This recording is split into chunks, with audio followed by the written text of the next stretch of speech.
Hey, good afternoon, everyone. This is John.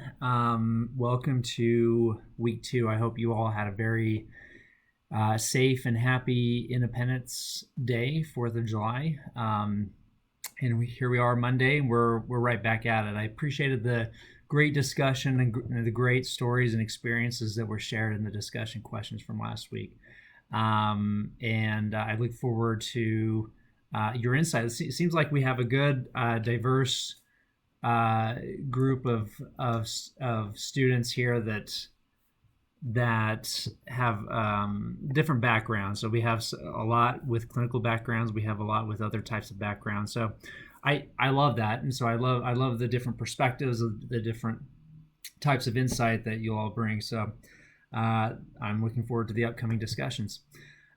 This coming week, I want to talk a little. We're going to talk a little bit more about the legal system itself, and I want to get into. I know you're all probably reviewing the Ituraldi case, and I want to get into a little bit of how I envision, because the first part of this class we're talking about the legal components of that case, and I want to talk a little bit about how I envision that analysis going. Of course, if there are any questions about it, you can always reach out to me. But this will be a very important piece to that assignment, and so hopefully there's no confusion there. With respect to the legal system, as many, if not all of you know, healthcare is a very, very highly regulated industry. And I don't do a lot of litigation, so I'm not going to sit here and pretend I know a lot about litigation itself. I know the basics of malpractice. When I was a brand new associate in my legal career, I helped write briefs for one of our malpractice defense attorneys, but I've never really litigated. The only litigation I've really ever done, and like I said at the very beginning, I apologize. I gotta put my phone on silent here. As I said at the very beginning, I'm largely a healthcare regulatory compliance lawyer. I do a lot of regulatory work. I do a lot of transactional work, but I don't do a lot of litigation. The litigation I do now largely is within the administrative courts. So I do a lot of government reimbursement, Medicare. I do a lot with Medicare, Medicaid appeals, audits, defending providers in audits and claim denials.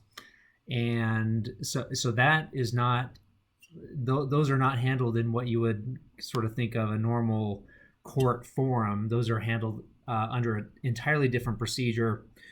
For Medicaid, it differs from state to state. For Medicare, it's generally the same. It's a federal program, and that's handled through this just administrative process of. For Medicare, at least, there are 5 different levels of appeal, including an administrative law judge, Medicare Appeals Council, until you finally, if you get through all that, you finally get to the federal district court, and you go from there. So when I was a brand new associate, this was not healthcare related at all. But one of the partners I worked with had an old client. This is in Kansas that financed farm equipment, and so he would send me all throughout these small, tiny Western Kansas courts evicting farmers from their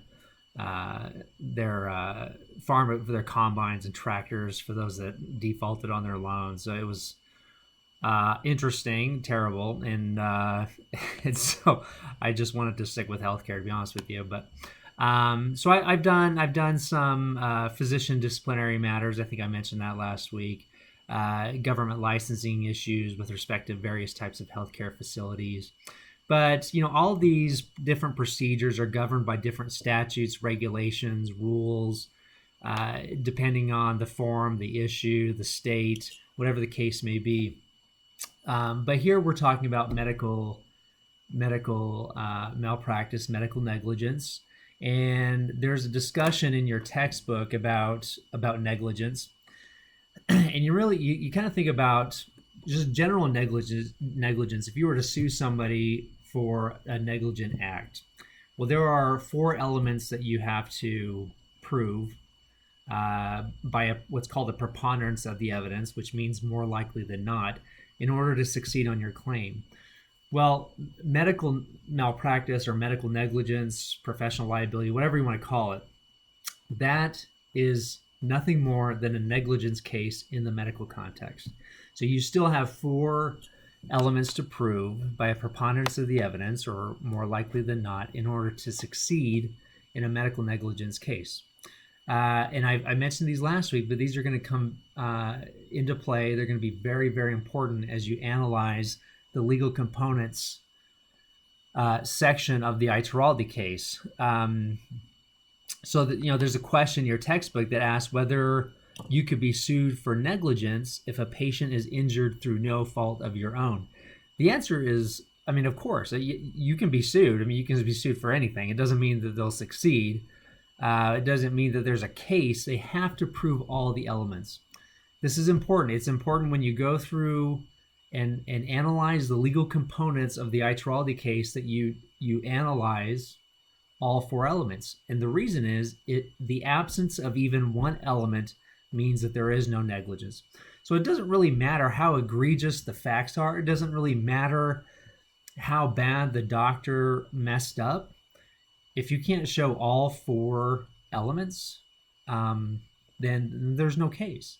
So remember the elements. So the first one is a duty. So was there a duty by the provider to provide certain care to the patient?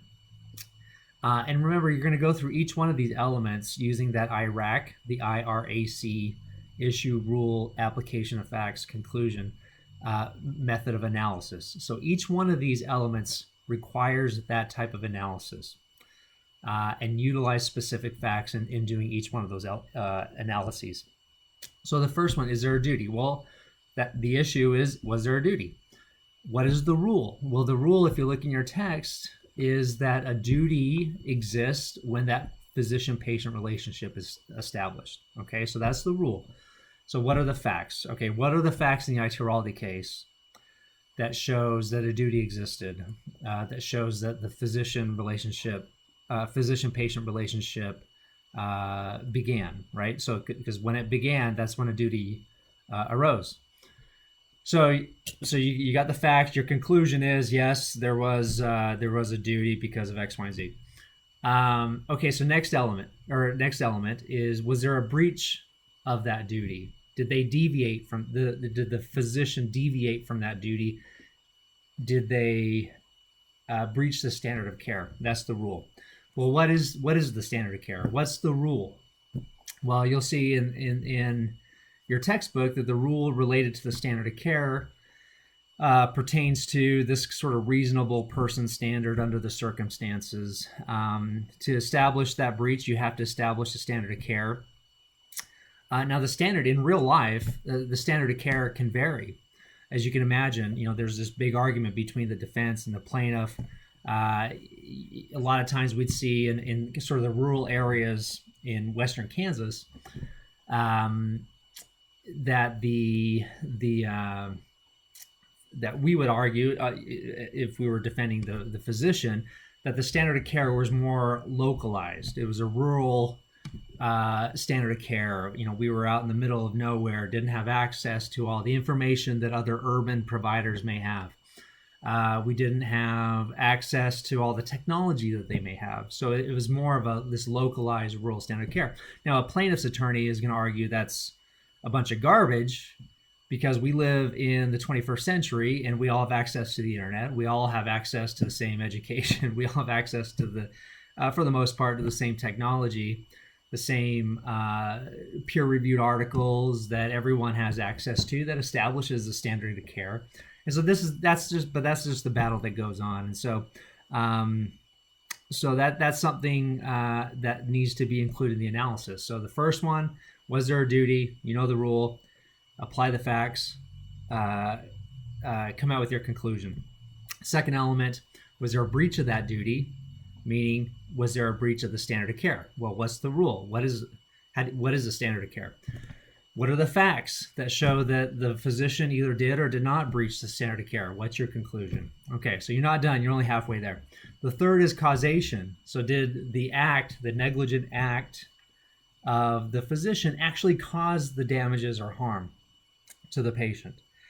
Okay, so that's the rule in terms of causation.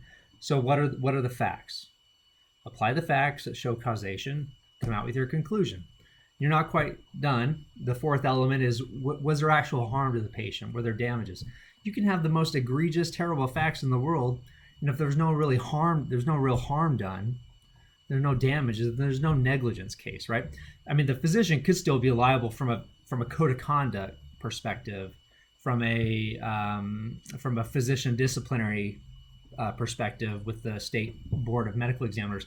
That doesn't mean that there was negligence in terms of how that's used in a legal sense, because you need to establish all four elements. So what are the facts that show damage or harm to the patient? What's your conclusion? So that's essentially what I want to see in the legal components section of this rough draft of the ITRAL, the milestone assignment that you'll be submitting here soon. If you have any questions on that, let me know. But that's really important. A lot of people think, and what I get a lot in this class is that the term negligence is all-encompassing. And I totally understand that, because if you didn't think about this through the eyes of a lawyer, or just thinking about it through, or just from this legal perspective, you could say, okay, so-and-so forgot to do something, therefore it's negligence. And in the legal sense, that's not true. Negligence requires the establishment of all four of those elements. Otherwise, in the legal sense, there is no negligence claim. So that's very important. So again,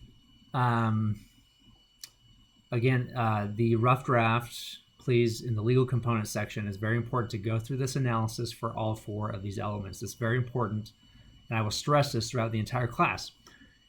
In classes that deal with ethics and legal issues like this one, I can't tell you how unconcerned I am with your conclusion.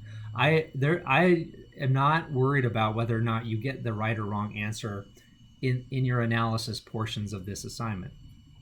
For some of the questions and things that you'll be asked throughout this class, there is a right and wrong answer. But in terms of the legal analysis, I just want it to be reasonable. And I'm more concerned about your analysis than I am the actual conclusion. Because if your analysis is reasonable, your conclusion is certainly going to be reasonable.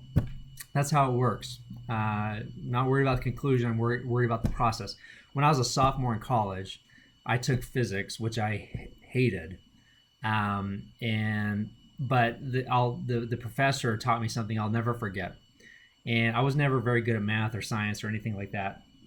But he would always talk about these different formulas that we were supposed to memorize and study. And he said physics was very easy. I didn't think so, but he said it was very easy. But he would say, you take the formula. All you do is you have the formula there. That's the machine. The machine is the formula. You throw in the numbers, you turn the crank, and you come out with your answer. Right? That's in his mind. That it was as simple as that. It's legal. The legal world is very different than physics. However, that process is exactly the same, using that IRAC method of analysis. So the IRAC method of analysis is your machine. You throw in the facts, you throw in the rule, you throw in the issue, turn the crank, and you come out with your conclusion. So as long as your analysis is reasonable, your conclusion is going to be reasonable. I'm not worried about the right or wrong answer when it comes to the analysis. I'm worried about how you get there. That is, if you take anything of value in this class, is to think critically and think and analyze systematically and methodically these sort of legal and ethical issues. So that's all I have on that. Your textbook, and we're going to cover some of these a little bit more later on as we get into those different modules, demonstrate how many different rules and laws and regulations govern the healthcare industry, both at a federal level and at the state level. So things like HIPAA, which we'll get into, I think, week 4. Stark Law, which we're not going to get into much, but I will discuss it here later on. Anti-kickback statute, which is a criminal law. Medicare conditions for coverage and conditions of participation. False Claims Act, beneficiary inducement prohibition, which is also a Medicare and Medicaid rule. There's state fraud and abuse laws, insurance regulations, privacy rules at the state level, patient abandonment rules, state licensure laws, accreditation rules, informed consent laws, Good Samaritan laws, end of life laws that are also state-based, antitrust laws, which is very much prevalent in healthcare. Facility-specific laws, so there are laws specifically that govern ambulatory surgery centers, for example, SNFs, critical access hospitals, rural health clinics, federally qualified health centers. And then we'll get into a little bit about clinical research, so FDA laws and regulations, which when we talk about that, you're going to see how heavily regulated clinical research is. Scope of practice rules and medical records laws. So there's just, I mean, there's no way we could cover the gamut of healthcare laws and ethical issues in the 8 weeks, but that's not the point of this class. The point of this class is to teach critical thinking and legal analysis in the healthcare context. So that's all I have for this week. If you have any questions, please feel free to reach out to me, whether by text, email, phone, general discussion. If you have a question that I think would benefit everybody, then I may post it on the general question discussion line thread. And that's it. So hope you have a great week, and I will be communicating with you over discussion questions over the next week. So take care.